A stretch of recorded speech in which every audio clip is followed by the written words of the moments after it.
mwakoze. You're not living for doing something that your family has done. wavutse mu ipaki yawe ugomba gukora ibyawe nawe. You was born in your package. This is why you should do your own. ibyo bakoze byararangiye, wowe ugiye kurema ibyawe bishya. umuntu wamaze guhinduka urusengero rw'Imana muri we ntago abantu bashobora kumushikisha ngo bamubone. The person who has become the temple of God, none can bewitch you that you can work.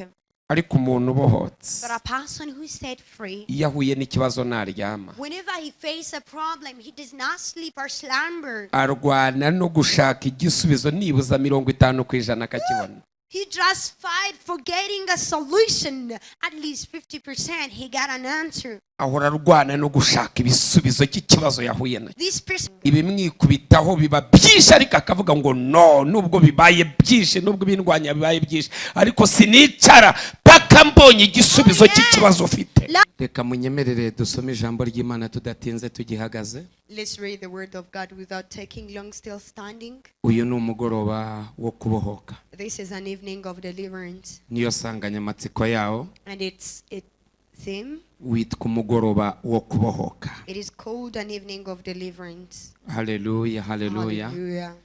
haleluya, haleluya. Hallelujah. turasoma Yohana 11. We are reading in the book of John chapter 11. turasoma igice cyawo ni igice cya 11 umurongo wa 43 tugeze 44. Verse 11, verse 43 up to 44. twumva icyo Imana ivugana natwe. And hear from what the word of God is saying. witwa umugoroba wo kubohoka. It is called an evening of deliverance.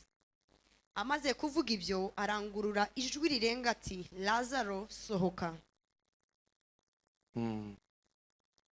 Next please. Wari upfuye arasohoka azingazingiwe mu myenda, amaguru n'amaboko, n'igitambaro gipfutse mu maso he. Yesu arababwira ati, nimumuhambure mumureke agende. mumuhambure mumureke agende.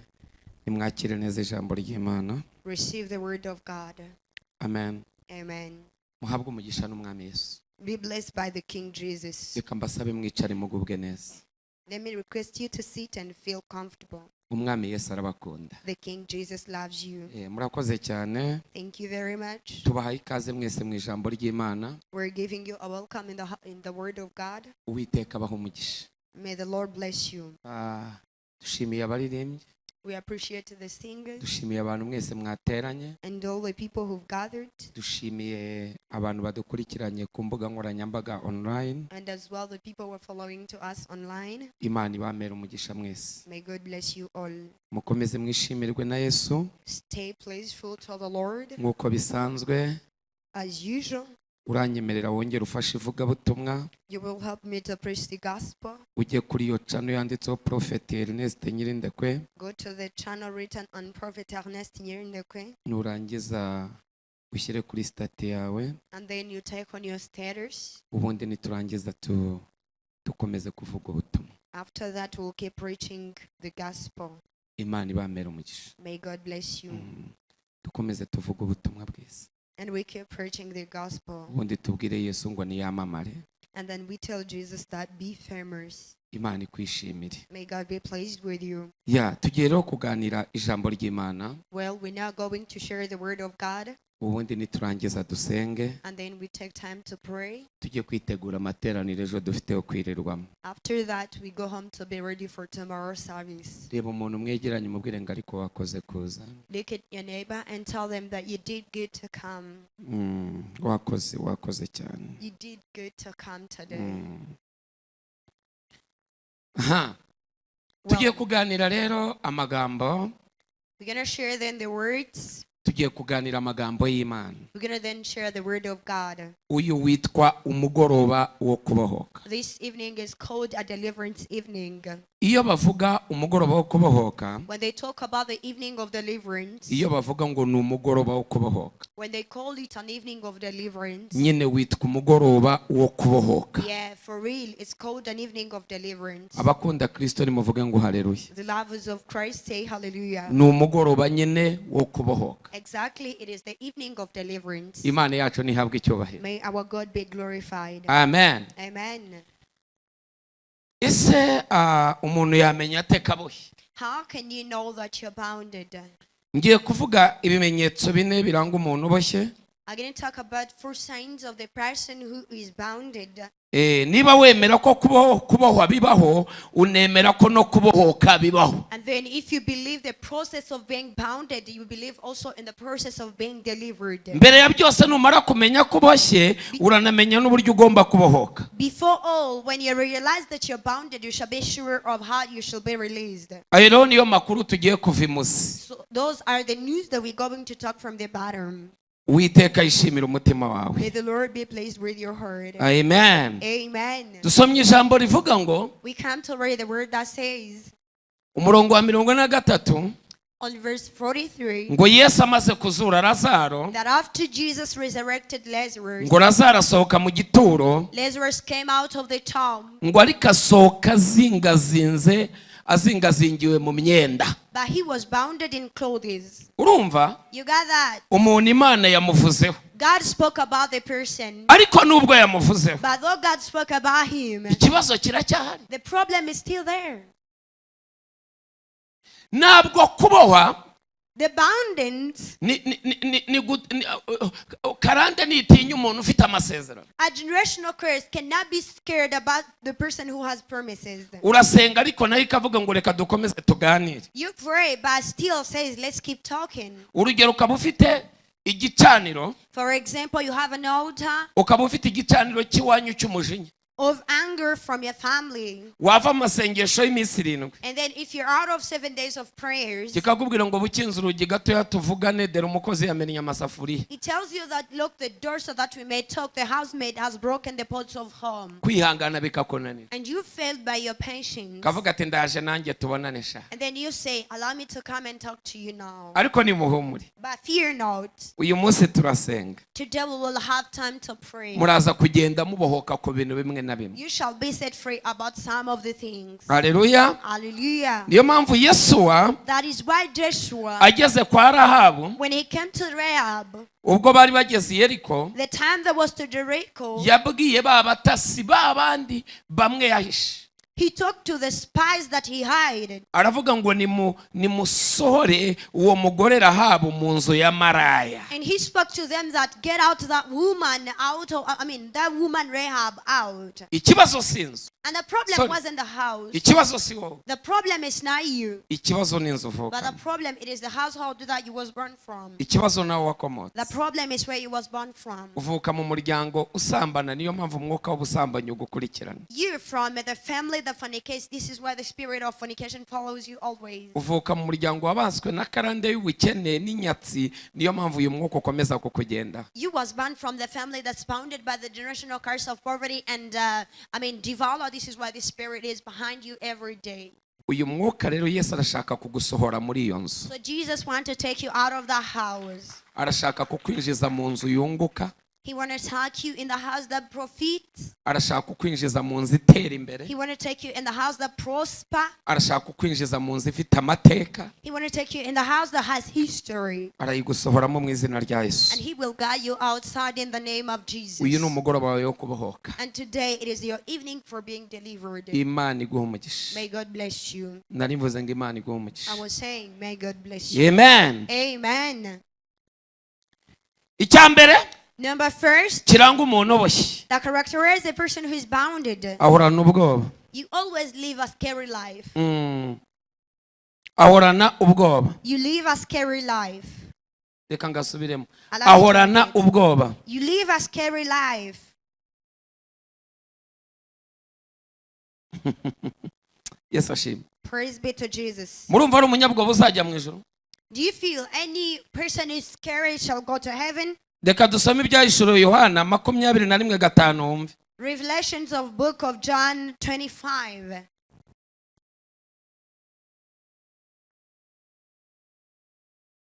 Ibyahishuriwe 21 murongo wa 5. Revelations 21:5. Yicara kuri ya Umurongo wa 8, umurongo wa 8. 8. Umurongo wa 8. 8.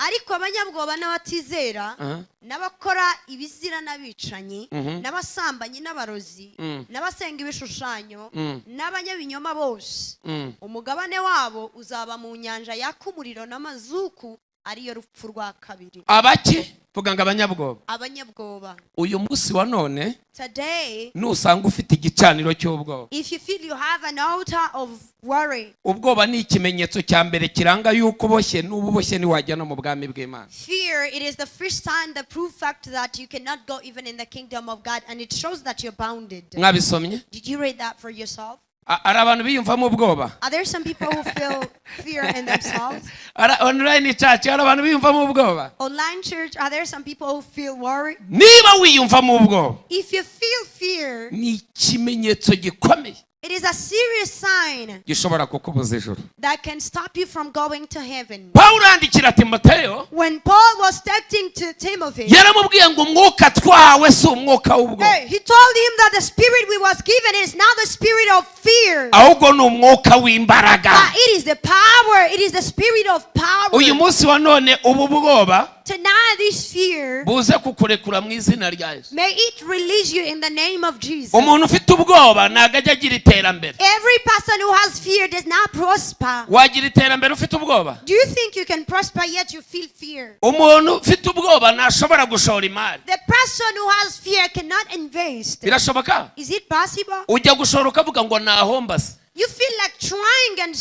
and you say, what if I fall in loss? Ubwoba Fear, buraza bukagira ikintu bukora ku buzima bwawe bw'umwuka, bugakora no ku buzima bwawe bw'umubiri. it comes and does something to your spiritual and as well physical lives. Isashimwe. Praise be to Jesus. Hallelujah. Hallelujah. Hallelujah. Hallelujah. Abantu biyumva mu bwoba The people who feel fear in themselves, ni ikimenyetso cy'uko baboshye mu mpande zose. it is a sign that you all bounded in all corners. Ubwoba, Fear. ubwoba. Fear. Nta muntu ugira ubwoba utera imbere. No person who has fear can prosper. Nta muntu ugira ubwoba ukira. No person who has fear who can judge. Yesu ashimwe. Praise be to Eh? Jesus. Umuntu ugira ubwoba nta kintu yakoze, You cannot prosper. You feel feared about nothing. nta n'ikibateganya gukora. And nothing you expecting to do in coming days. Ugasanga ariko ubu bwoba. You just feel like, oh my God, this is worry. Umva Bibiliya uko ivuga. Listen to what the Bible says. Urwa mbere rwa Yohana duhere ku murongo wa 20 umva ukuntu Bibiliya ivuga. John chapter 20. Let's start from there and hear from what the Bible says. Haleluya. Hallelujah. Ni umugoroba wo kubahoka. It is an evening of deliverance. Soma twumve. Urwa mbere rwa Yohana John 3 chapter 3. 21. Uhere verse 20. 21. Start from 20. Nubwo imitima yacu iducira urubanza, kuko Imana iruta imitima yacu kandi izi byose. Komeza. Next. Bakundwa, imitima yacu nitaducira urubanza, turatinyuka imbere y'Imana. Imitima yacu nigira gute? Niducira urubanza cyangwa nitaducira urubanza? Nitaducira. Niducira urubanza turatinyuka cyangwa turatinya? If it judge our hurt judges us, will we feel boldly or we will feel fear? None ko nta cyaha wakoze, ko nta mutima ugucira urubanza, kuki udatinyuka? So you did not do any sin. So why are you fearing? Uyu munsi wa none rero, Tonight and today, umutima ugucira urubanza nusohoke mu buzima bwawe, umutima w'ubwoba nusohoke mu buzima bwawe, ugenda utangira ibyo sogokuru atigeze atangira, ugenda utangira ibyo mama atigeze atangira. Uyu munsi wa none ugiye kwinjira mu kirere gikomeye. may the spirit of fear be out of your life and God stir what your grandfather, your grandmother did not stir it. And from today you will enter in a great realm. Muriteguye? Are you ready? Uyu munsi twirukana umwuka w'ubwoba. Can we today chase the spirit of fear? Bwoba. Fear. Mama se biriya se nabigeraho? Oh God, can I achieve that? Harya rura rwego n'urwanjye? Is it at my level? Harya mu batera imbere nanjye ndimo? Among the people who can prosper, am I included? Harya iwacu biriya ruwabigezeho? Is there anyone from my family reached to that? Wowe ntabwo ugiye kugeraho iby'iwanyu bagezeho, ugiye kurema ibyawe bishya.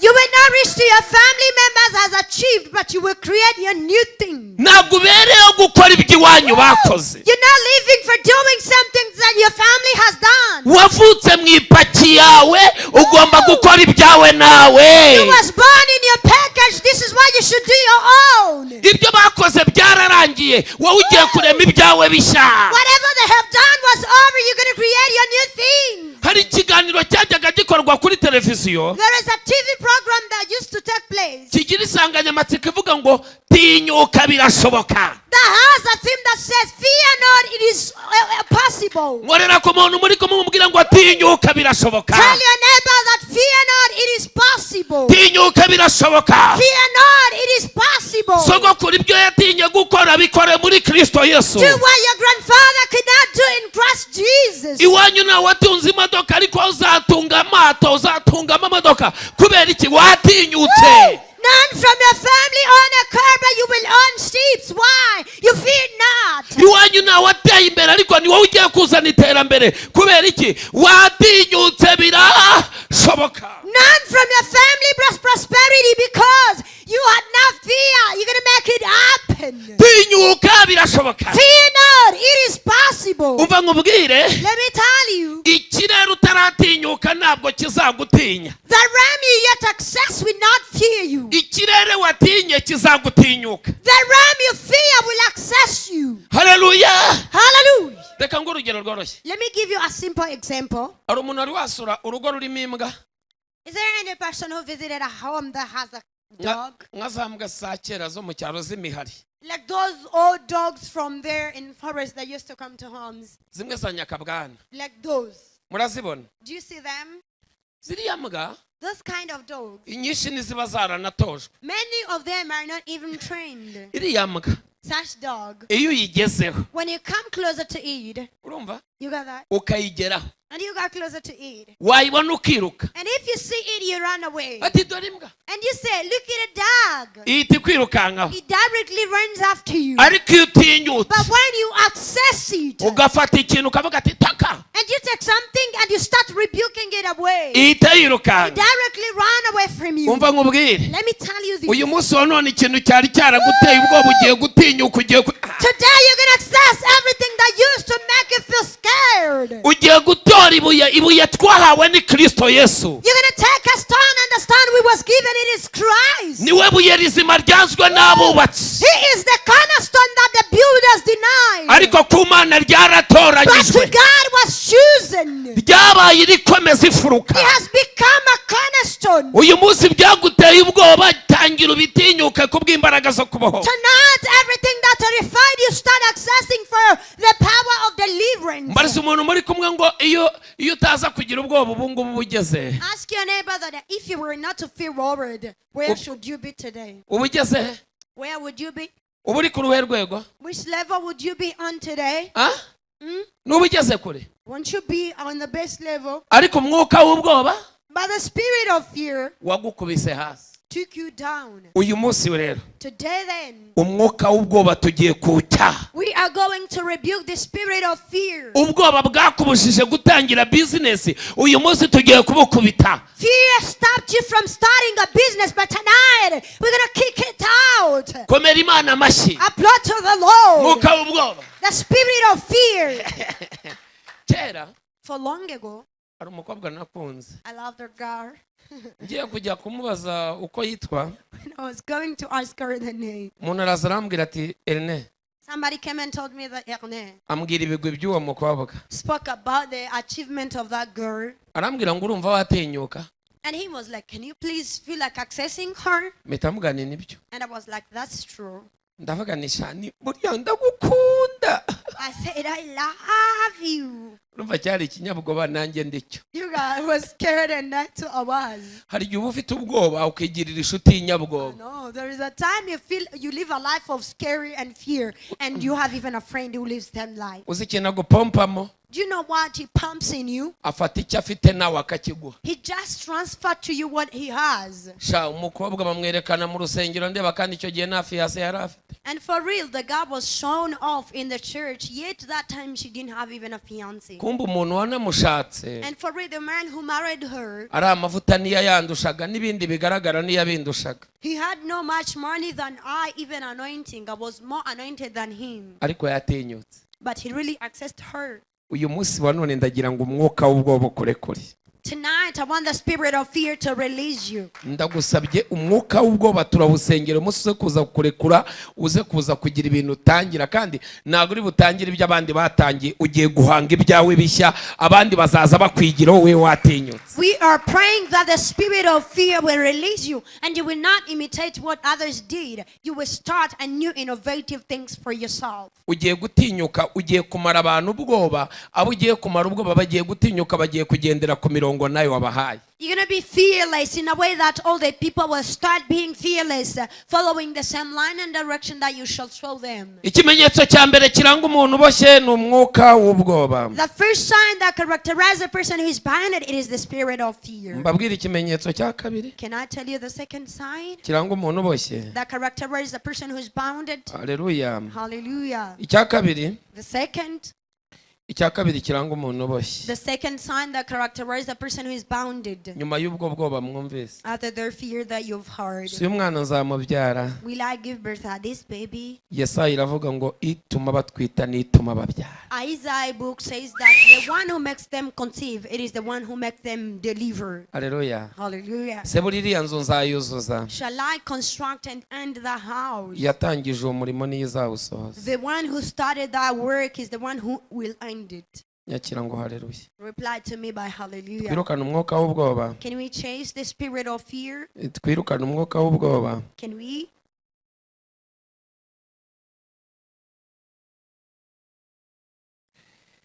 Brodi yandito. Hallelujah. Siboni yandas.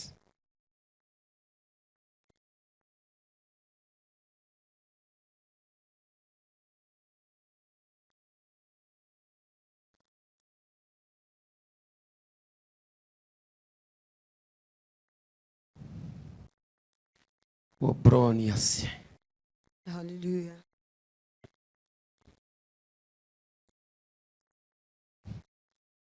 Icya kabiri. The second.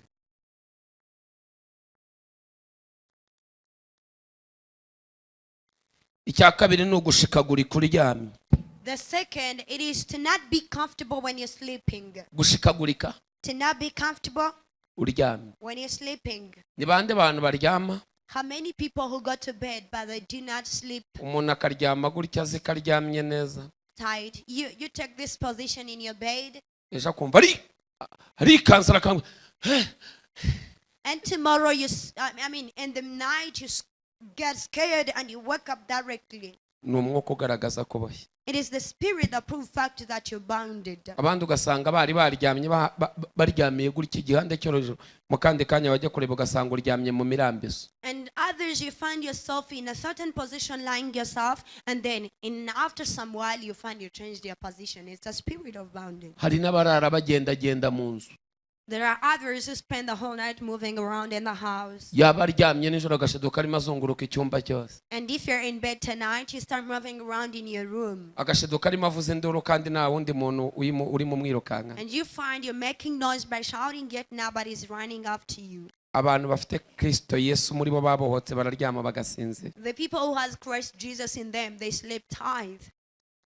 Uwo mwuka wo gushikagurika. The spirit of uncomfortability in bed. Iyo wibonye icyo kimenyetso. When you look at yourself, that sign. Ni imbaraga ziba zirimo zikurwanya z'abashitsi. It is the power of those sorcerers that's fighting against you. Umuntu ufite ubohotse ufite Yesu muri we. The person who is set free and has Jesus Christ. Nta muntu ujya umushikisha ngo byemere. No person can witchcraft them, and then who can bewitch them so that they can be that lie. Niyo mpamvu Yesu yavuze muri Yohana 15:7. This is what Jesus said in the book of John chapter 15:7. Ngo nimuguma muri jya amagambo yanjye akaguma muri mwe musabe icyo mushaka cyose muzagihabwa. That if you are in me and my words dwells in you, ask me wherever you want, you shall be given. So ni ukugera ku rwego Imana ikugezaho ugashiduka warabaye urusengero. You should be on the level God will turn you to and become the temple of God. Ntago umuntu wamaze guhinduka urusengero rw'Imana muri we ntago abantu bashobora kumushikisha ngo bamubone. The person who has become the temple of God, none can bewitch you that you can work. Iyo mishyitsi yabaga muri Egiputa gushikisha muzi ibyo ari byo. Do you know what we call to be sorcelled in a way that a witch can locate you or use you however? Bibiliya yumvuka ivuze iravuze ngo nimuguma muri jye amagambo yanjye akaguma muri mwe musabe icyo mushaka cyose muzagihabwa. Nimuguma he? If you dwells in me, Mu Mana. in God. Iyo wagumye muri Yesu, When you're in Jesus, nta muntu n'umwe ushobora kugukuramo. no one can take you out of him. Iyo usohotse gatoya, When he comes out for a while, umeze nk'ifi ivuye mu mazi. you're like a fish out of water. Ifi ivuye mu mazi irapfa. Whenever the fish is out of water, it dies. Reka twirukanke. Let's go quickly. Abakorino ba mbere 1 Corinthians 3:16. chapter 3 verse 16. Yesu ashimwe. Praise be to Jesus. Soma wumve. Korino, 3:16. Bakorino ba mbere 1 Corinthians 3:16. 1 Corinthians 3:16. Abakorino ba mbere 3:16. Ntimuzi yuko muri urusengero rw'Imana kandi ko umwuka w'Imana aba muri mwe. Yego. Umva kakana. Umuntu utsemba urusengero rw'Imana, Imana izamutsemba. Ngo nimuzi ko muri iki? Urusengero. Nimuzi ko muri urusengero rw'Imana kandi umwuka w'Imana aba muri mwe. Umva kakana. Umuntu utsemba urusengero, Imana izagira gute? Izamutsemba. Kuko urusengero rw'Imana ari urwera. Urusengero rw'Imana ni urwera. Kandi urwo rusengero ni mwe. Kandi urwo rusengero ni mwe.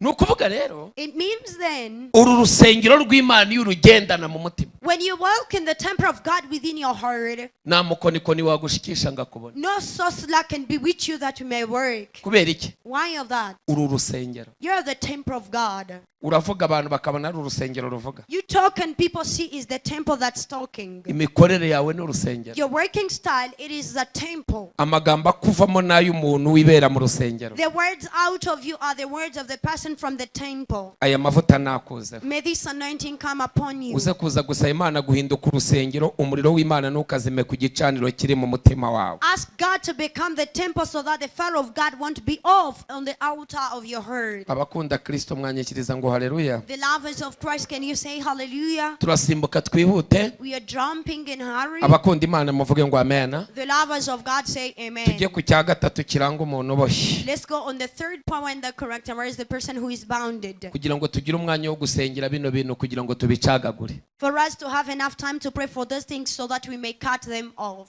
Imana ihabwe icyubahiro. Glory be to God. Haleluya. Hallelujah.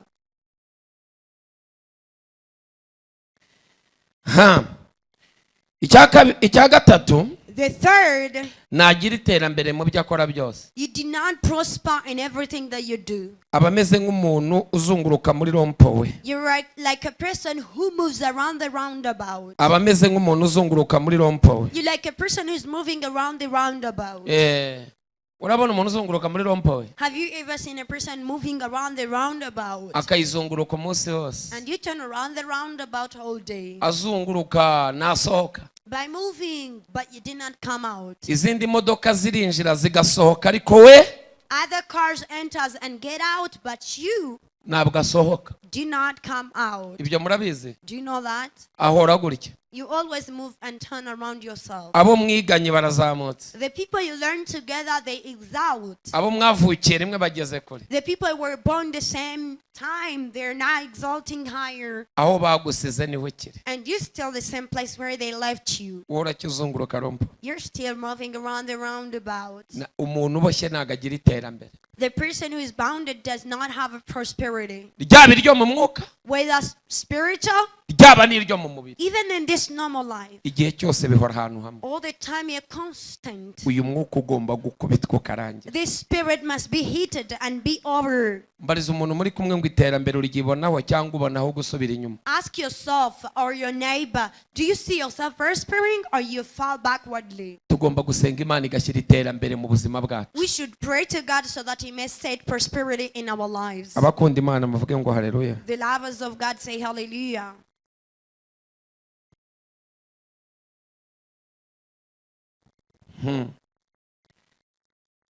Icya kane, The fourth, ahorana ibitekerezo bibi. you always have negative thoughts. ibitekerezo bye nta terambere ribamo, Negative thought with not prosperity, nta kwaguka kubamo, not expansion. ahora muri ese buriya You always are in what if, ese ibyanjye bizagenda bite, how my things will happen. urabona nazapfa, Don't you see that I would die? ese uyu mwaka nzawurangiza, Do you think I will end this year? uyu ni umwuka. This is a spirit. Yesu ashimwe. Praise be to Jesus. Ntabwo mbitindaho, I'm not going to take long on it, uyu munsi ndashaka kugira umwanya wo gusenga cyane kurenza kwigisha. but today I need to have enough time to pray more than teaching. Abakunda Imana muvuge ngo haleluya. The lovers of God say hallelujah. Icya gatanu, The fifth, asinzira bidafite gahunda, you sleep unconditionally.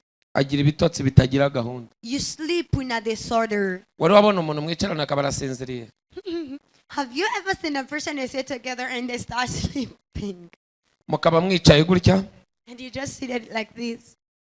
mwarimu muganira ukagira ngo urimo urabwira umuntu ndakumva, And you had a talk, yet he's sleeping. ndakumva, And he's just falling down saying, I can hear you. arakumva se? Do you think he's listening for me? Wajya kubona ukabona ngo And then if you see, you find them there waking up yagera ku buriri nijoro and give their gas to bed when it's night. akabura ibitotsi, They fell to sleep. yakwicara mu kazi akabibona. But if they're seated at work, they manage to sleep there. Oya, mu kazi naho gusinzirira cyangwa naho gukorera akazi? No, at work, do you think is the place to sleep or is the place to work? Ijoro ryagenewe kuryama. The night is the time to sleep. Niyo mpamvu Imana yatandukanya amanywa nijoro. This is why God separated by differentiating night and day. Niyo mpamvu ubona abantu bagira akazi k'ijoro, ku manywa baba baryamye. This is why you see people who work tonight, they sleep during day. Wabyumvise? You got that? Ariko wowe But you uraryama ibitotsi nijoro ukabibura. you sleep when you're at work, but tonight you fail to sleep. Uraryama mu ishuka nziza, muri kuvureri nziza, ukabura ibitotsi. Ariko waba wicaye muri ya ntebe y'akazi mwiteye imisumari. You go to beautiful bed with good bed sheets and good bed covers and you start failing to sleep. But if you at work, you start sleeping. Gusinzira kutagira gahunda. Sleeping not in a good way or good time for it. Nta muntu muvugana ukabona arimo arahunyiza. Haven't you ever experienced it when you're talking to the person and you find they're slumbering? Ntabwo uraganira n'umuntu murimo muganira ugira ngo murimo muvugana ukabona. And when you're talking to the person, you start feeling them, they're falling in sleep. Uyu mwuka wo gusinzira kutagira gahunda This time or this period of sleeping without a plan, ni ikimenyetso cyo kubaho. it is a sign that you're bounded. Iyi myuka turashaka kuyiruka. We need to hit out those spirits. Ibi bimenyetso nuza kuza kubyibonaho, If you find on yourself the symptoms, umenye kuboshye. please be aware that you're bounded. Yesu ashimwe. Praise be to Ni bandi Jesus. bantu bajya bagira ibitotsi mu gihe kitari icyabyo. Let me see people who sleep when it's not time to sleep. Nijoro mugasinzira isaha imwe, ku manywa mugashaka kuyafata yose. You sleep during night, daytime, but when it comes to night, you fail. Turabasengera iri joro muraza kugira ibitotsi mu mwanya wabyo. We will pray for you that tonight you may sleep in the right timing. Uyu mwuka ugomba kubarekura. This spirit should release you. N'ibimenyetso ibyo ngibyo biranga abantu baboshye. Are the symptoms that characterize people who are bounded. Kandi cyazanye Kristo Yesu And the reason for Christ to come, ni ukubabohora. it is to set you free. Icyazanye Yesu What brought Christ, ni ukubabohora. it is to set you free. Amen. Amen. Reka nkwereke nk'ibintu nka bitanu biranga umuntu ubohotse. Let me show you like 5 things that characterize a person who is set free. Si ibibohora umuntu, ahubwo ni ibiranga umuntu ubohotse. It is not what sets you free, but what shows that you're set free. Icyambere, Number 1, agira kwizera nta yandi makomantere. you have faith with no any other comment. Abantu bagira umwuka wizera ni bandi hano, akavuga ati pastor ndize byaba bitaba mpagaze ku munara witwa kwizera. Ibyo biranga kubohotse. Let me see people who can say that I believe that can happen or not.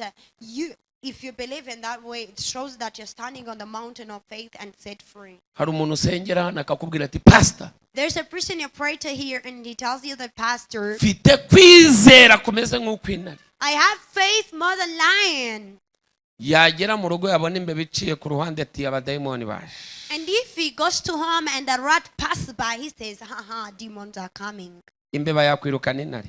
Do you think a rat can chase a lion? yabona hari akantu ni Marie Jose ka kantu kagenda genda mu nzu Like, nibyo the type of lizard that moves around in the house. yakabona kagenda genda gutya ati karabaye ibyanjye birarangiye. If you see it is moving around in your home, you say, haha, my everything is over. uyu ni umwuka. This is a spirit. reka nihute. Let me go quickly. kandi ari mu rusengero byari byakomeye. And when he was in church, everything was like tough and serious. Yeah. ariko akageragezo gato gusa But something very simple, a simple trial. kahita kamukura mu byizerwa. ariko umuntu wabohotse ahita akubwira ngo niritariri ryarakeye iyarwanya iriya ntambara ningi izayitsinda ndacyakomeje kwizera kuko Imana ariyo kwizerwa. It directly got you out of believers. But the one who has a great faith and deliverance, which is its sign, you say that not even this night, even the other night has come today, I still keep my faith. waba uzi impamvu?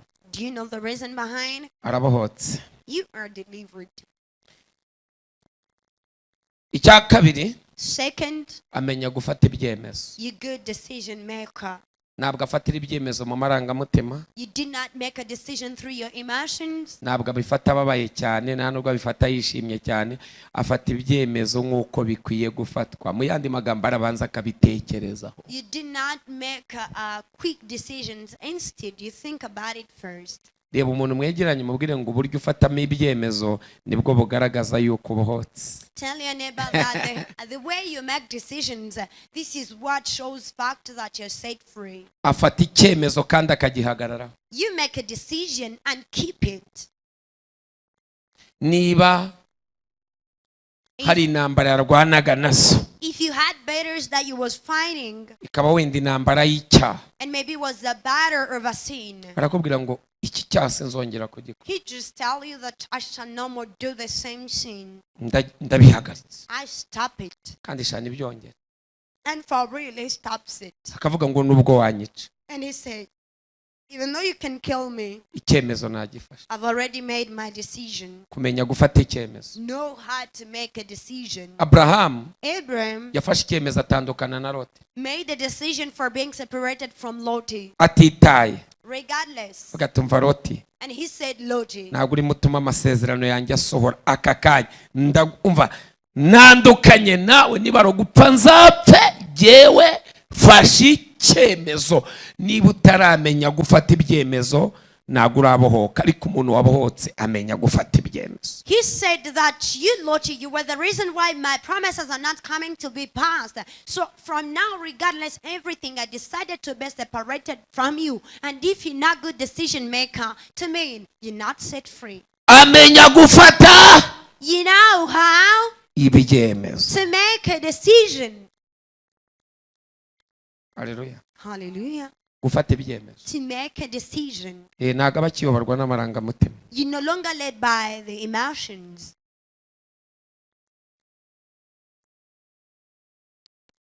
amen. Amen. icya gatatu The third, amenya gushyira mu bikorwa intego ze.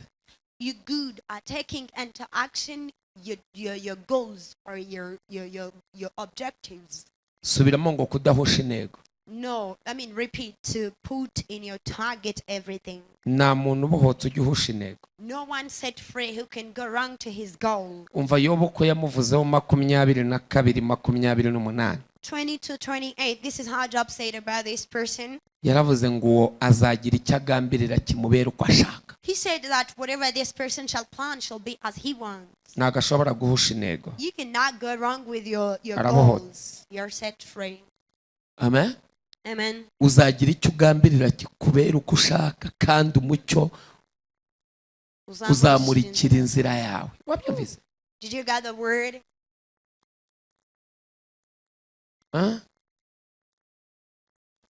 ibi ni ibintu birimo biranga umuntu wamaze kubohoka. These are things that characterize a person who is already set free. Ubu nibwo buzima bamo. And this is the life they stay in or they live. Icya kane, Number 4, akunda kwiga. he is good and like to learn. Nuhura n'umuntu wikomanga mbwa ati ariko ibi ni twabyiga ngo cyenda bizi wa. If you feel or you find a person is knocking from his heart and say that, I know everything. And if you tell them, that, can we learn from it? And he says, no. Kwiga ntago birangira. Learning, life is a long learning Ariko hari process. umuntu ubwira ngo waretse bino bintu ukabyiga kutabizi. Jewe. But there is a person who tells that, why can't you take time to learn more about these things because you're not good at it? And they start telling you, come Waba uzi on. igihe nakirijwe? Do you know when I was saved? Akakuzanira ubutayu yarayemo. And he starts telling you the desert where he slept. Akakuzanira abantu basenganye. And he starts showing you the people that pray together. Aho n'igihe bafite amafoto yabo. And it's possible that maybe he has some memory pictures. Jewe. And he starts telling you that Dore twasenge amasengesho y'ikirago tuvuza amapendo ibyuma bitaraza Imana ivuga twakijijwe ku bwa kanaka ku bwa usabye Imana. that look, we used to pray in the mat and just there in the rooms. And on this century, it is when we were saved. Yewe sha. And he says, you. Jewe wakijwe ku bwa kabutura wambwira iki? I was saved on the season of Kabutura. Ni ku bwa kabutura kandi aracyambaye kabutura. And it was in the season of Kabutura and still is in Kabutura. None bimeze bite? And he's just saying, so what's going on? Imana baba barayifashe bakayihindura iyabo. To me, they take God like their own. Ibyo bintu birimo byaduka n'ibiki? And they tell you what's those upcoming things. Imana imirahagurutsa abana barimo bahishurirwa ikirere ariko abantu ntibashaka kubyumva. God is raising young children who are getting a vision of the realm, but those old, they did not want to understand it. Baraboshye ntago bashaka kwiga. They are bounded and they don't want to learn. Ntukaburane buriya gukangura umuntu wishinjirije.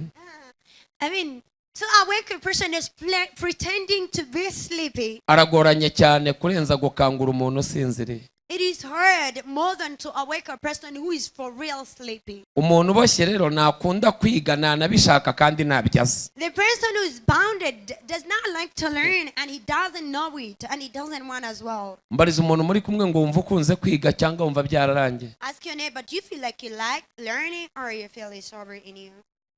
Erega kwiga si so kujya muri kaminuza gusa umuntu yiga ibintu byinshi. Learning is not joining universities only. You can learn different things. Haleluya. Hallelujah. Kwiga ikintu ukeneye udafite kandi ubona wagezweho n'ubumenyi jya mu ishuri ukiga. Learning, it's all about acquiring new skills of what you need through learning. So join the school so that maybe you can get skills from that thing. Ikiranga rero umuntu ubohotse akunda kwiga. So the thing that characterizes a person who is self-free, he is a good learner and he likes to say that, this is my mom who did business. Wacuruzaga ibigori none bikaba bitangiye kugira ibibazo waje tukajya gucuruza amatara hacuruje sogokuru wacuruje inka zikunguka. And if you tell them that you're doing business of maize and yet you feel like you can change in lamps and it doesn't get profits. Ese kuruzi baguhagaritse kuri aka kazi waritse tukajya gushaka ubumenyi tukabyiga. Hize mama wege ndiga niga iki wawe. And level of knowledge to this work and it tells you that I don't want to keep learning. My mom is the one who did it. Ariko umuntu ubohotse. But a person who is set free, iyo ahuye n'ikibazo ntaryama. whenever he faces a problem, he does not sleep or slumber. Arwana no gushaka igisubizo nibuza 50% akakibona. He just fight for getting a solution. At least 50% he got an answer. Ahora arwana no gushaka ibisubizo cy'ikibazo yahuye na. This person always fights so that he may get the answer of a problem that he is facing. Ibimwikubitaho biba byinshi ariko akavuga ngo no nubwo bibaye byinshi nubwo bindwanya bibaye byinshi ariko sinicara paka mbonye igisubizo cy'ikibazo ufite. Lot of things comes falling on them and they said I will not stop until I got a solution to my problem. We wajya kubyihorera cyangwa wahagurukaga? You used to stop or you used to stand. Wabihariye kuri babandi sibo babiteje. You stop to those people because they're cold.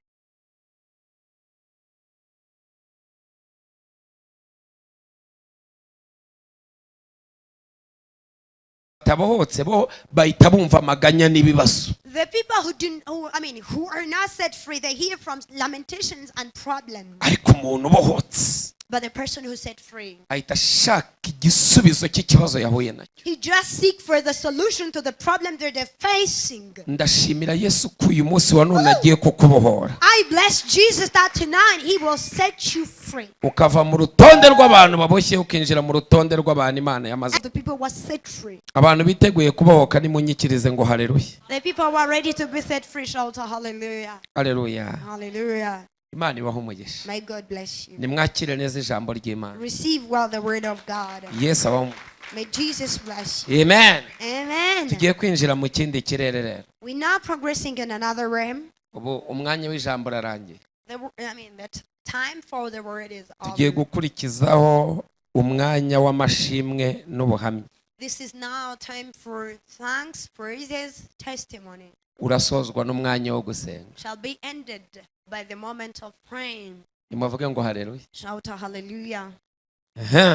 Well, Ndashaka kwakira abantu. Saba n'imbabazi. Imana ibyumva aho yicaye mu ijuru imbabarire. Nsaba n'abantu bari aha ngaha bazanyemo akantu ko gushidikanya nkanjye. Mushimza bakurikiye ano mashimwe gusa. Urakoze mama.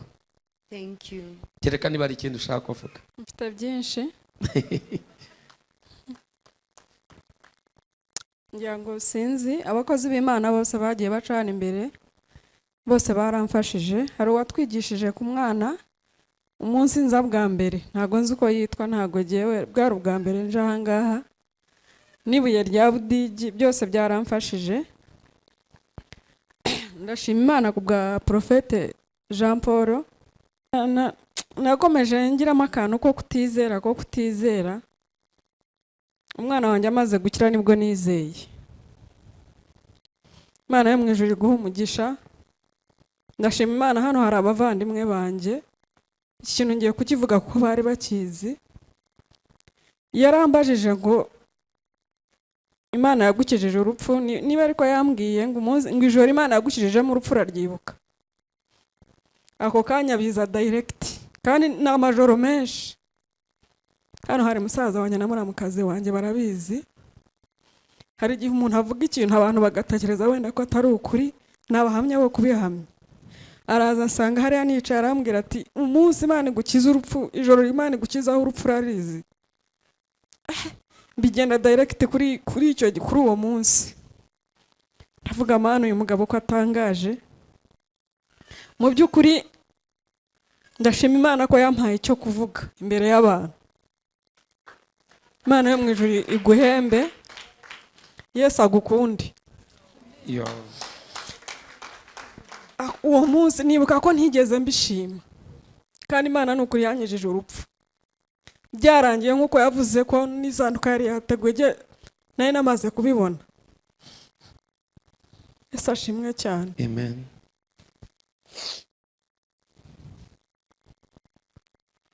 Imana iratangaje. Imana y'aha hantu ntabwo nzi iyo ariyo jyewe.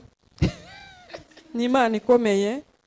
Abantu bafite uyu mushumba nk'umubyeyi wabo muri abanyamugisha. Niyo mpamvu ntuye Nyagatare ariko yavuze ngo nzajya nteranira hano. Uko Imana ishoboje, uyu niwe mushumba wanjye. Mwarabonye ko nakiriwe. Hari igihe tugenda tuba mu matorero ukayakomerekeramo. Naje mfite ibikomeye ariko ndashima Imana ko Imana yabinyijije. Haleluya. No mu murimo w'Imana abantu bakomerekeramo. Nije ku gikomere, niga kuri karande ndakira. Nize kuri karande ndababarira. Ntago nagiraga kubabarira muri jewe. Imana yo mu ijuru iguha umugisha. Amen. Narabohotse. Imana yo mu ijuru ishimwe. Urupfu rero yavuze kuko rwabayeho. Noneho arambwira ngo Imana ikurinze urupfu. Hari sister wanjye ni pastor yari yambwiye ati nabonye ukora impanuka wapfuye ati kandi yo ndose ibintu biraba. Atusenge cyane. Yabimpanuriye yarayabimbwiye. Numva ndatinya. Ikintu cyanzanye aha ngaha n'ukongera gukizwa. Hari igihe tuba tuzi ngo turabarwa ariko tutaribo. Umwana wanjye yabaye umuyoboro wo kugira ngo nkire nanjye. ndataha mpita ntekereza ko nyine nkize, ariko mu gitondo nimugoroba ngaruka hano nari mpfuye. Ni ikimenyetso nabonye nicaye kuri moto, imodoka yari igiye kutugonga, mbona ndakize. Ndavuga rero uyu mukozi w'Imana iyo atansengera urupfu rwari ruhari. Imana yo mu ijuru guhereza umugisha. Amen. Mutima wanjye uranezerewe, narabohotse. Ndashima Imana yampaye icyo kuvuga imbere y'abantu. Kera nimba umugabo nzaguhinga. Amen. Nukuri Imana hari ukuntu Imana ikugirira neza ibinyuze mu muntu. Mujye mushima n'abantu bakiriho. Nawe byo guhagarara yapfuye ukavuga nta kintu buvuga. Mutima wanjye uranezerewe. Imana yangiriye neza, yanyeretse ibintu byinshi yagiye inkorera ntarinzi kubera uyu mugabo.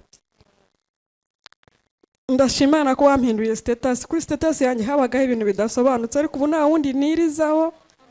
Ndamukurikira kuri TikTok, hehe nabonye ikintu, mbe mfite ikintu mvuga mu bantu. Yesu we. Ariko uzi Imana kugirira neza ntubimenye. Umuntu umwe hashize imyaka myinshi akaza akagusengera ukabona ishimwe imbere y'abantu. Imana yo mu ijuru guha umugisha. Hari igihe tuvuga ngo ni Imana ariko bifite umuntu yanyuzemo. Yesu akuha umugisha, akugirire neza. Buri muntu wese uri aha ngaha ikintu namusabira ni ukureka gupinga. Mwihane gupinga ni ibintu bibi cyane, ariko igihe Imana yarampinyuje. Yesu abagirire neza. Mama, mbere yuko ugenda, Before you go, umusubije kuri iyo mikoro gato. Hari akantu uvuze, there is a word that you say, k'umwana. good from sight. Uwo mwana umuzana wari umukuye hehe? Where were you coming with your child? By'amaso aho bita ngo niba ari Rushenyi niba ari he simbizi. Iyo ngiyo mu misozi yo za Kamonyi. Sinari impazi. None se bari bakubwiye iki? Bari bambwiye ngo ntago abona, ngo twebwe tubona ko abona ariko we ntago abona. Kandi hano twashyitse mu rugo areba televiziyo, areba muri telefoni. Ubundi yajyaga kureba telefoni akagomba gushyiraho amaso, ariko barareba. Musengera se wabonaga biri bukonde? Ntago nabyemeraga. Arambwira ati jewe ndemera ko ari bukire. Yizerewe na sister wanjye, ikintu kimbaje nuko ataje. Namusize ari buze ariko ndabona yatinze. Aravuga ati jewe umushumba wanjye ndabizi ko amusengera agakira. Abantu bagira kwizera muhereza Imana icyubahiro. Niwe ibi bintu birashoboka. Ariko ejo narakonfaminze neza umwana wanjye arareba. Nari nete barazimuhaye kubera ko nari narazishyuye. Barambwira ngo umwana wawe arareba, ariko azitwara zigeze murinda umuyaga n'ubundi abantu barazambara. Rero ndashima Imana cyane. Dinete wari wazishyuye? Nari nazishyuye. Ariko muganga wakubwiye ngo umwana wawe nareba. Umuzanye hano tumusengeye arareba. None muganga ni wavuze ngo umwana wawe arareba zijyane n'ukazimwandika. Yarambwiye urabaganga ntago bemera, ariko yarambwiye ati uko yaje siko ameze, ariko Dinete zitware ajya zambara niba yaranakize nk'uko ubyizera, ariko n'abatarwaye barazambara zibarinda umuyaga. Rero ndashima Imana cyane, nyihaye icyubahiro. Reka dukomere Imana yacu amashyi. Let's applaud to our God. Imana ihabwe icyubahiro. Amen. Haleluya. Umunsi narwaye ndavuga gake. Nanjye ndashima Imana. Ubwo duheruka gusenga hari muri Nova Night, baratubwira ngo tuzamura amatelefone yacu bayasengere. Hari abantu bagiye kuduhamagara badaheruka kuduhamagara. Turayazamura nizeye, ndizera nanjye ndayamanika, nkajya mvuga nimero nzivuga ngavuga ngo mwami nanjye umfashe abantu badaheruka kumpamagara banyibutse bampamagare. Ubwo ngubwo ndangije ndataha. Bigeze ku wa mbere telefone yanjye ntabwo nkunda kwigendana kubera ko ndayisiga n'iy'akazi. Barahamagara nashya abana barambwira ati mama hari umuntu waguhamagaye cyane ngo aragushaka, ihangane uhamagara ino nimero. Ndahamagara nsanga ni mukuru wanjye wo kwa mama wacu. Arangije arambwira ati hamagara vuba vuba wo mu Brazzaville. Twaherukanaga harashize imyaka 21. niga muri segonderi mu mwaka wa mbere ubwo twahirukanaga narabyara n'umwana wanjye w'ifura ndamuhamagara arambwira ati we ateje ni ati nari narakubuze ati amakuru tubimeze biti bimeze neza ni ndaho ariko nubwo atari njye nashubijwe ariko hashubijwe abavandimwe banjye ngewe ubundi nkunda gusengera umuryango wanjye cyane mujye musengera nukuri abavandimwe banyu aho kugira ngo mwisengere sinjye nashubijwe ariko hashubijwe umuvandimwe ariko biciye muri njye kuko arahari ntabwo bashatse nimero ye bashatse nimero yanjye kubera yuko ari njyewe nayitanze nukuri muzajye muhamagara musengera abavandimwe banyu ndangije arampamagara arambwira ati amakuru ya mama Justin ndamubwira ntago bimeze neza iwe arambwira ati mbabarira umunshakire namenye yuko nanze afite ndashaka kumuhereza inzu ndangije ndamuhamagara ndamubwira ni ngwino rero ngira abavandimwe kabisa niyo bagize ikibazo arambwira ati senga ya mana yawe hamagara vuba turakomerewe ndababwira ni muhumure ni muzi nimutege muze narasenze kandi nashubijwe ubwo kubabwira gutyo baje biruka abona umugabo we amaguru adakora hasi bati tubwire rero ukuntu twashubijwe ndababwira ni mwashubijwe nariko nimbabwira muzemera muze mujye no kwihana ntanisubiza namwe izajya ibasubiza bati nukuri uzatujyana tubwire ndamuhamagara ndamubaha arangije arababwira tumve rero namenye amakuru yanyu none ndashaka kubaha inzu harakuruye inzu yo kubamo barishima ni ukuri kwisumba byose ubu tuvugana yambwiye ati kuwa mbere uzajye kubimura ntabwo yabahaye inzu yonyine yabahaye n'igikoresho cyose aho kiva kikagera yabahaye matera abaha amashuka abaha ibyombo abaha buri kimwe cyose ni ukuri imana yacu irakora imana yahira akora imana ya mushumba wacu ariyo yacu mushu mana yo mu ijuru ngo bazaguhenga nge nzaguha nyinshi nza hano nje hano ariko nkaba nayo mfite ibibazo byinshi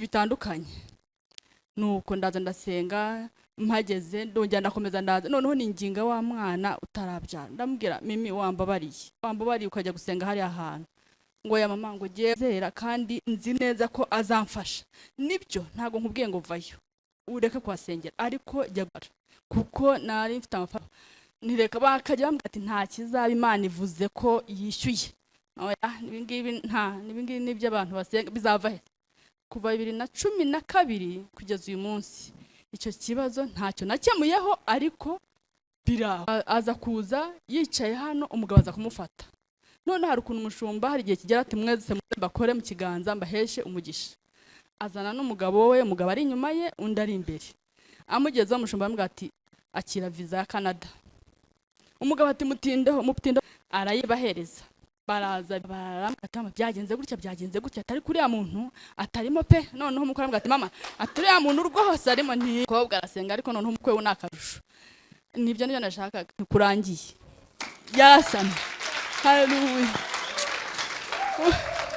ubwo rero ejo bundi mbibwiye mushumba tuzaze gushima mbibwiye umwana ati genda shaka gutegura ishimwe rihamye mama ati ntabwo naza ndashaka ishimwe rihamye agera mu kwa 12 azuza imyaka 2 ashatse yo nuwawe nuwanje ubu afite akapepe karimo munda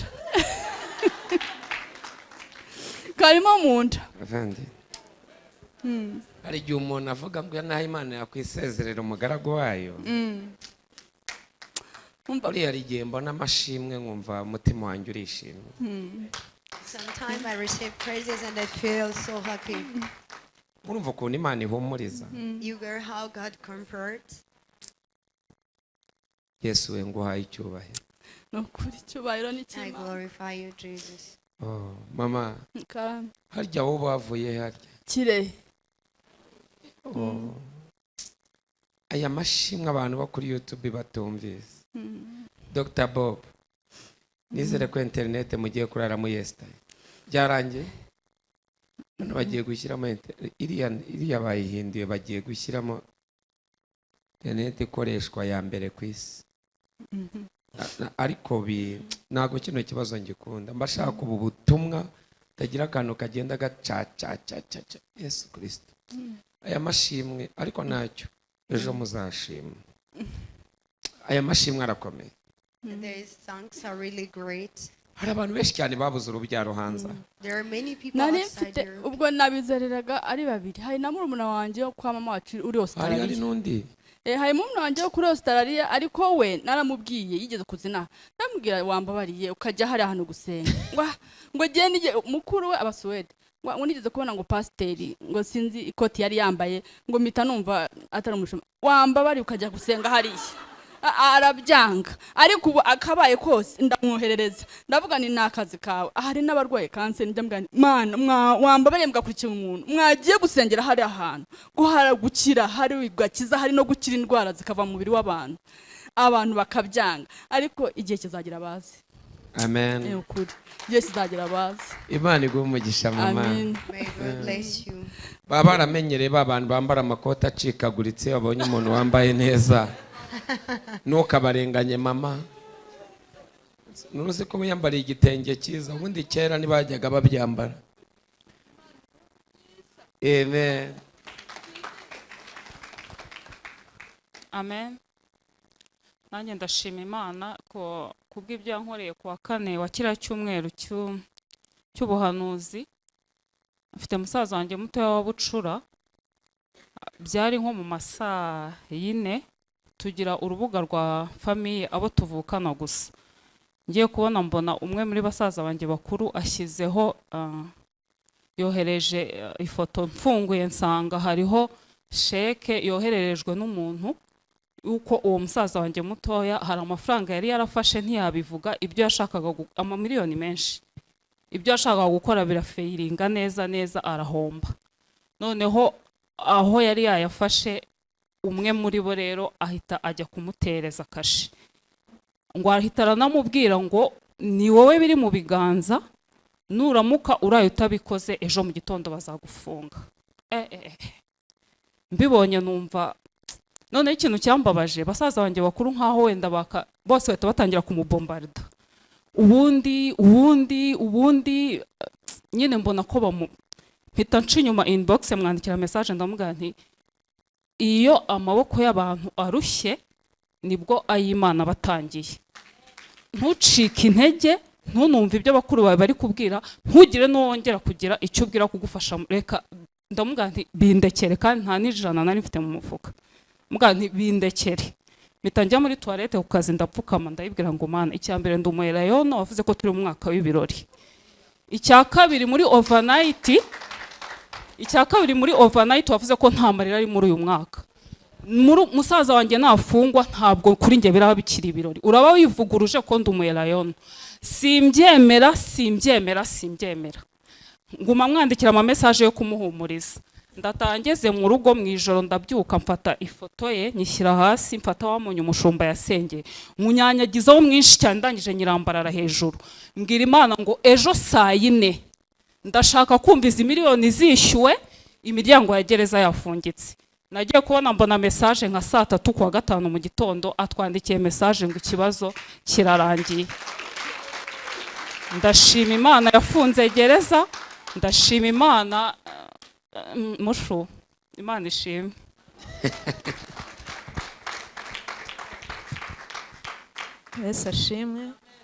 Yesu ashimwe cyane. Nanjye ndashima Imana, iki cyumweru kibaye icyumweru cya 4 nza guterana hano. Icyumweru cya mbere umushumba yadusengeye abashaka kubona permis. Narahagurutse n'abandi benshi, noneho igitangaza cyabaye nuko mu cyumweru gishize, mbese cyari icyumweru cya 3 mu cyumweru cy'ubuhanuzi, nibwo narikoreye, nyikorera no mu buryo navuga nti ni Imana yabyikoreye, ko nari narigeze kuyikorera kera ndanayibona ariko iza kuba expired, mbese kwagutse ikamirwa nkumva nta modoka nkeneye, dusanzwe tuyifite mu rugo, iyo nkeneye aho njya umugabo arantwara, nkumva nari ibyo nkavuga nti iyaba umwana namutwara ku ishuri undi aba ari muri interna, mbese nkumva ari ibyo. Yageze igihe iba expired, numva nyine nzongera gukora nta kibazo. Ariko ngeze hano ku bw'inyigisho z'umushumba, numvise nanjye ntangiye kwisobanukirwa, numva ko ntabwo bikwiye.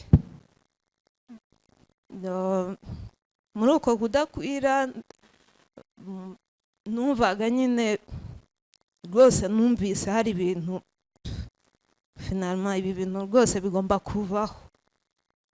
Ni byinshi nagiye nsobanukirwa, ntabwo yigeze nkozaho ibiganza ngo avuga ati ndaguhanuriye ibi n'ibi, kandi nataha numva nishimye. Abenshi baza bumva bashaka ko bahanurira avuga ibi n'ibi, ariko njye ubwo nagera hano numvaga kwizera kwanjye hari ahandi kugeze, numva mbese hari ukundi ntashye numva ameze. Noneho ngarutse kuri iyo permis, ku wa mbere w'icyumweru cy'ubuhanuzi, umushuti wanjye yansanze ku kazi avuga ati nuze nkwereke aho bigira permis kandi baratsinda. Ndavuga okay, tugende. Turagenda, tugiye numva barambwira ngo turakwigisha mu gihe gito. Ndavuga ubuse koko njye numvaga nzafata igazeti nkasoma nkiyigisha ukwanjye, noneho nkazaza kwigira ibyo bizamini byanyu nyuma. Ariko ndavuga iki cyumweru ko kiri special, ubu ntiwasanga ari Imana ishaka kwikorera ibyayo. Turagenda baduca amafaranga, ndavuga nta kibazo rwose ndaza. Ati uratangira kwiga nonaha?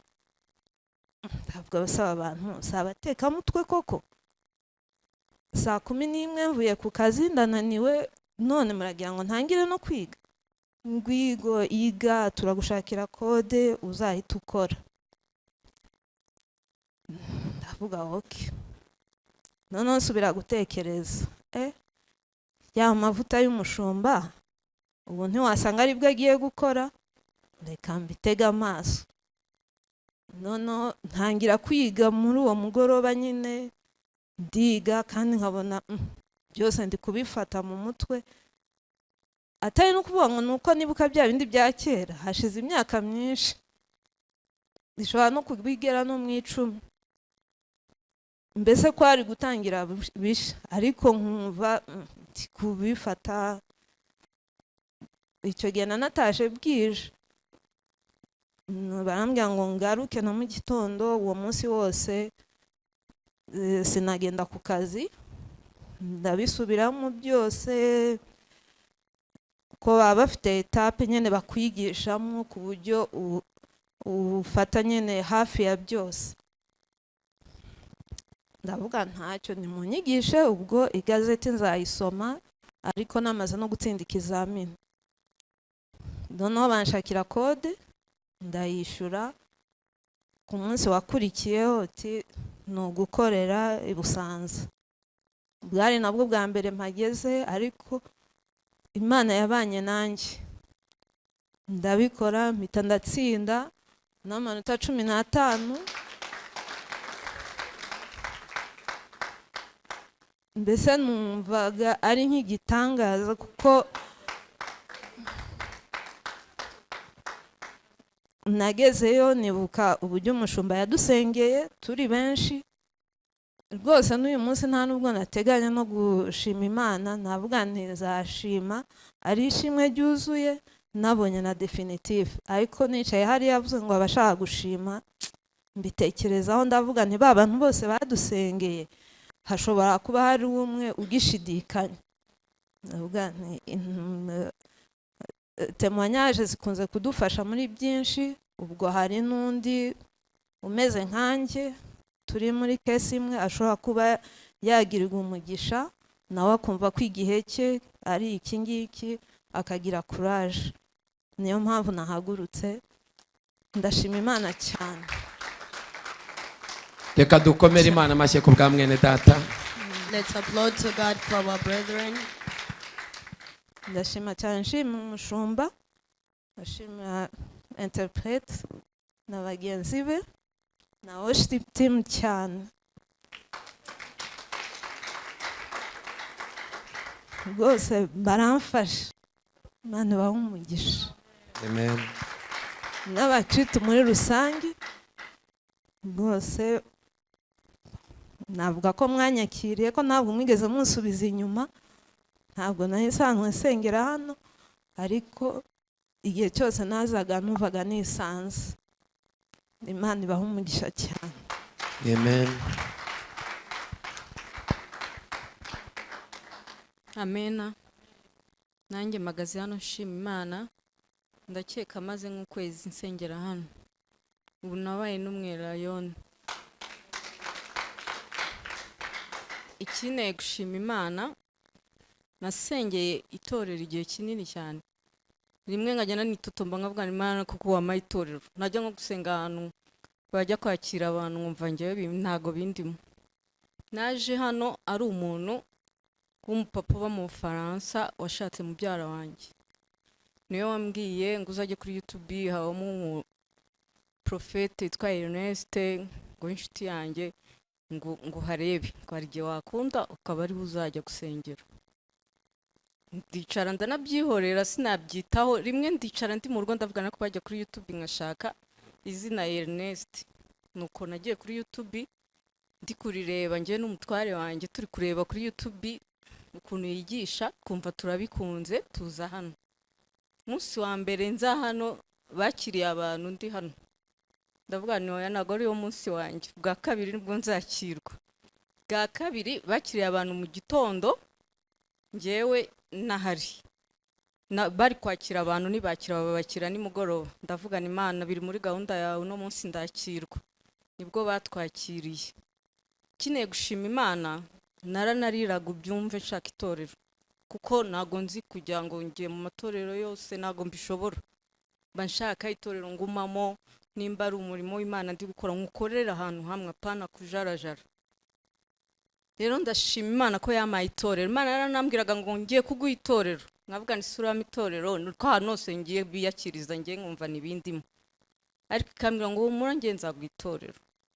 Ndashima Imana mu byumve kuba utagira itorero waramenyereye gusenga biragorana. Ndayishima ko yamaye itorero. Ikindi shima Imana kirakomeye. Narwaye umugongo nkumarana imyaka myinshi paka nanyweye imiti yose ishoboka.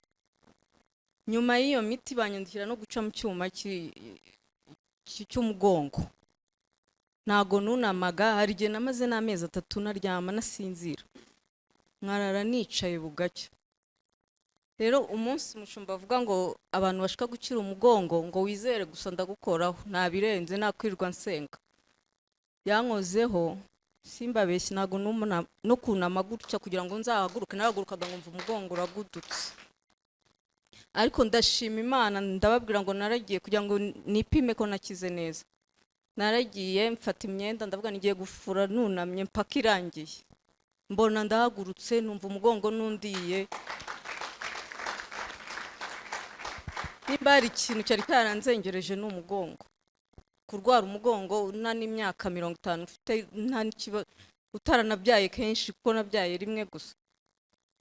Rero ndashima Imana ibyumve. Nari nanze kuza gushima ndavuga ni kudashima ntago ari byiza. Reka njye gushima kuko narababaye cyane.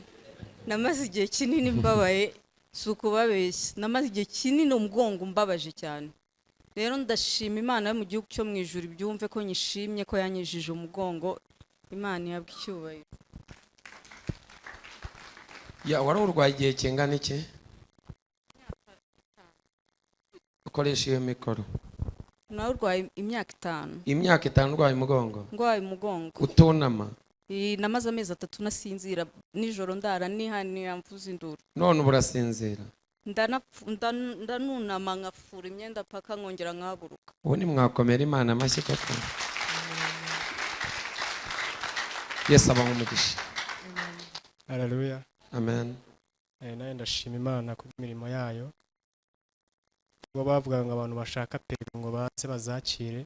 Ndashima Imana ko uyu munsi nakuze nkatsinda. ukomere Imana yacu amashyi. Natsinze bwari ubwa mbere nibyo nashimye. Watsinze perime. Yes.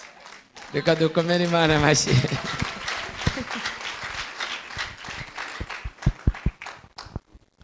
Yesu ashimwe. Amen. Yesu ashimwe.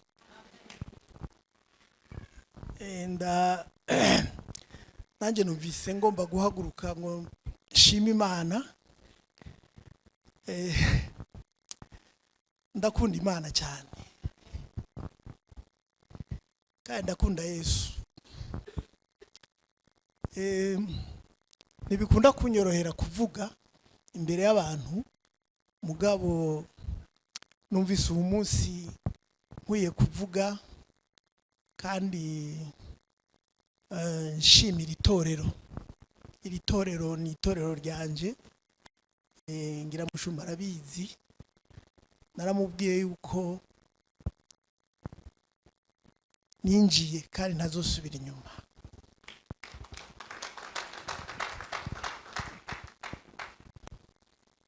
Ndagira ishari kenshi iyo mbonye abantu bashinga intahe bashima, nkumva nanjye nkwiye kuza kugira icyo mvuga nkashimira Imana.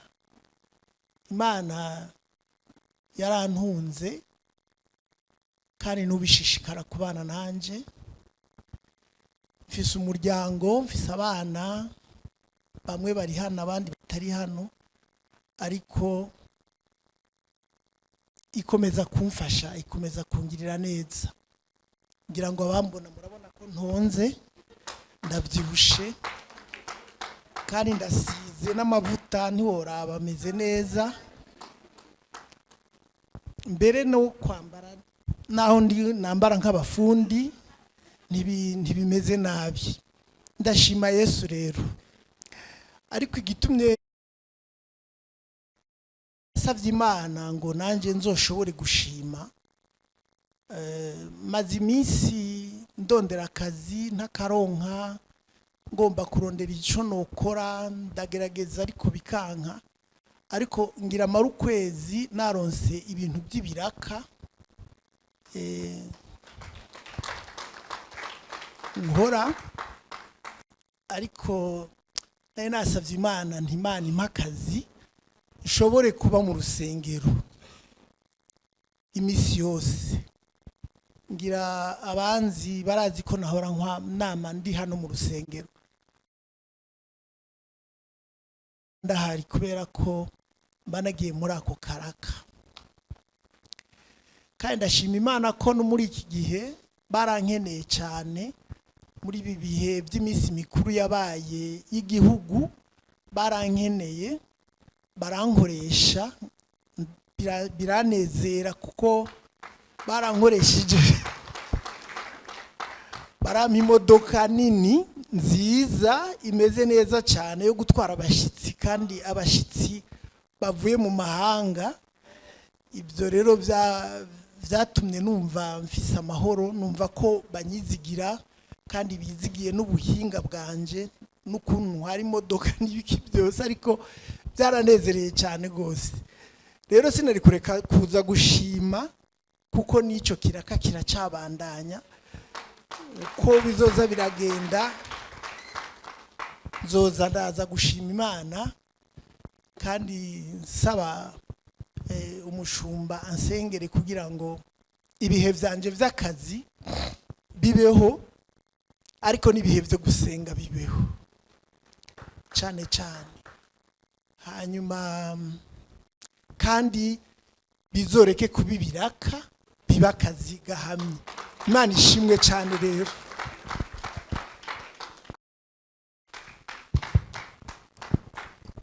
Reka dukomere Imana amashyi ku bw'aya mashimwe. We'll lift up also God for their praises. Aya mashimwe bene data nafatika. Don't you feel that are really tangible and great? Reba umuntu mwegeranye mubwire ngo ni wowe ugiye gukurikira. Tell your neighbor that he'll be next. Ongera umubwire ngo ni wowe ugiye gukurikira. Tell your neighbor that you will be next. akubwiye ngo iki? What did your neighbor reply to you? Arabyizeye? Do they believe that? Ni wowe ugiye gukurikiraho. You're the one to be next. Reka munyemerere dukomere Imana yacu amashyi. So let's put hands together for our God. Yes.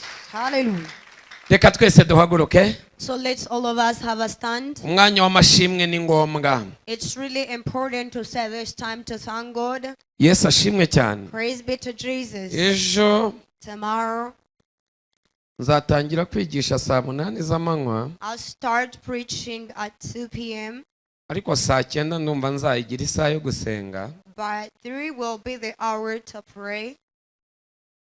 Saa 11 ikaba isaha y'amashimwe. And 5 shall be the time to praise. Ndashaka ko abantu bashima Imana. I want people to thank God. Haleluya. Hallelujah. Abantu bashime Imana.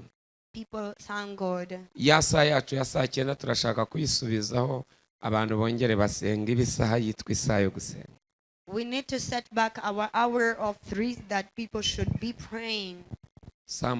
Nubundi saa 4 amasengesho aba yatangiye kwinginga. We start interceding from 10 Bakakomeza. and they continue. Gahunda yo gutangira kwiteraniro gusanzwe ni saa 5. And the normal program of the beginning of the service it's at 11. Ariko ndumva ejo tuzakira amashimwe kuko ejo nzaba afite umwanya uhagije, kandi murabizi umuhanuzi iyo yatuye nk'uko murimo mubibona hari ikintu kimwe. But I feel tomorrow we will have a lot of praises. And as you can see, whenever the prophet confesses a word, something really happened. Uriya ushimye ko yasamye, That one who thank God for conception. muribuka sengera wa muntu ufite ibibwana. Do you remember the time I prayed for the person who had some dogs in the womb? Muribuka ko umugabo we yafashe Do you remember that the husband took me?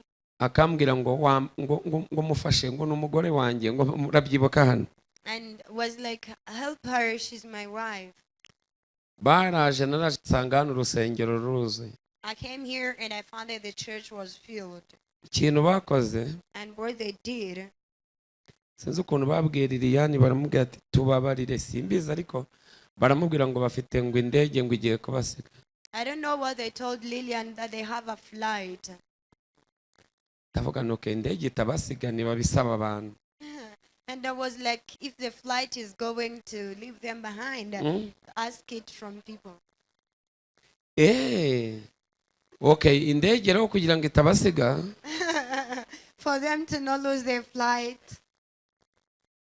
baraza ndasenga. They came to me and I prayed. Imana imbwira ko ikibazo bafite ari icy'urubyaro. And God told me that they have a problem of offspring. Imana imbwira ko mu minsi 30 baba bafite ishimwe. And God told me that within 30 days they'll have a praise. Singuriye umukecuru nabyivugiye. She's there, their mother come to testify. Rero So then, ikintu ugomba gusobanukirwa, what you should understand, ejo ku bantu twe turi kumwe turimo dusengera abantu bakiriwe, ni bande twari turi kumwe hano? yesterday the people were together by praying for the people who was welcome to be the members. Ari umuntu wafasha ishimwe ry'umuntu ngo bajyaga basenga ngo bagira bate harya ninde harya? Is there anyone who can help me with Bihereze the praise? uriya, bihereze Lydia. Uwo muntu ashima wari uhari. Duhe ubuhamya gato nk'umunota umwe. Ndashaka wumve imbaraga z'Imana, noneho ku buryo utazajya utegereza ko nirirwana nayo iminota 50. Ijambo rimwe ku buzima bwawe rirahagije. I want you to hear from the power of God in a way that you will not be waiting for me, that we can spend together 50 minutes. One word is enough. Nubwo navugana nayo kuri telefone, Even though we can talk on a mobile phone. nkakubwira ngo Imana ikurebe neza. And I tell you that may God see you well. Hari imbaraga zaguhagurukiye zose zihita zikubitwa hasi. There are power that was standing against you directed that falls down. Lydia, urabyibuka uko byagenze? Yego, uwo musore yaraje aravuga ngo ni mushiki we yaramaze igihe arwaye n'ibintu bimeze nk'abadayimoni, ariko akajya amujyana mu bakozi b'Imana benshi ngo bazwi, niko yatubwiye, ngo ariko ngo uko bagiye kumubwira ngo ugasanga ngo baramubwira ngo uze witwaje inkoni, umwana ngo agahahamuka. Noneho ngo bageze aho umwana ngo aho bagiye hose bakamukubita, ariko ngo finale ya nyuma ngo baramubwiraga ngo ngo baramubwiye ngo aze yitwaje inkoni. Noneho ngo mushiki we aramubwira ngo none si inkoni, ngo ngiye gukubitwa nakoze iki? Noneho umwana ngo biramucanga, ageze aha arabyihorera. Nyuma nibwo baje kwa mushumba, noneho ngo barasenga, umwana arabuhoka arakira. Ubwo rero uwo musore yaravugaga ati sinshaka kumva, ngo ntabwo nshobora kumva ukuntu mushiki wanjye yakubiswe cyane, noneho ubu ngubu akaba yarabohotse nta kintu na kimwe mushumba akoze uretse gutegeka. Ubwo rero twahaye Imana icyubahiro. urumva ngo bagezeho bamukubita ngo bamuca ibisebe mu mugongo. They beat his sister in a way that he got wounded in the back. Bibiri iravuga Mariko 16:15 ngo ibimenyetso bizagumana n'abizera bazarambika ibiganza abarwayi bakire. Ntabwo Bibiri yavuze inkoni. Mark 16:15, the Bible says that the symptoms are the sign that will dwell with the people who believes. They will lay their hands on the sick and they will receive healing. It didn't say that they will stick them. So ikintu ngusaba ni ukwizera. So I have one requirement, which is faith. Mama uriya mwana wari warahumye namusengeye iminota ingahe ukoresha iyo mikoro? Harya nuvuze wavuye Nyagatare? How long Kire did I oya pray for your child? ni wavuye Nyagatare. Nyagatare. Uriya mwana wari warahumye namusengeye iminota ingahe? Nk'umunota wenda n'amasegonda, ntago watinze. Abarahumutse. Yego. Ubu ni muzima mu rugo. Ni muzima. The child who was blind was prayed for 1 minute and some seconds. It didn't take long and now he can see well. Ntabwo ari ngombwa iki. It's very important for slapping a person that Izera ijambo gusa. you just believe in a word only Ibintu bihita bikoreka. and things become automatic. Wenda wowe ushobora kuba kwizera kwawe kuri hasi ariko kwawe yo kutagukoze. Oh yes. Ukuri muri jye kurakora. It is possible that your faith maybe will be low, but mine can work for you. Lazaro azuka. The time Lazarus resurrected, Ntabwo Yesu amuzura, ntabwo yakoresheje Lazaro yari yapfuye, ntabwo yari yizeye, hari hizeye Yesu. Lazarus died, and as you can know, the person who died does not have faith, but it was Jesus who had faith. Uyu munsi wa none So today, ni wizera urabona ubwiza bw'Imana. if you believe, you will see the glory of God. La basiki de naserema. halas- Brodianist. Muranyemerera iminota isigaye mureke tuyigire iminota yo gukora kw'Imana. Let's turn the rest of minutes for the workings of God. Kandi munyemerere And please allow me this. uyu mwanya w'amashimwe nyine ujya ubaho. We have this time to praise God. Ujya uza kare n'akajya gucika. We got it on time, but earlier that you want to lose them or worse. Reka munyemerere So let's please now tubanze duturire Imana. give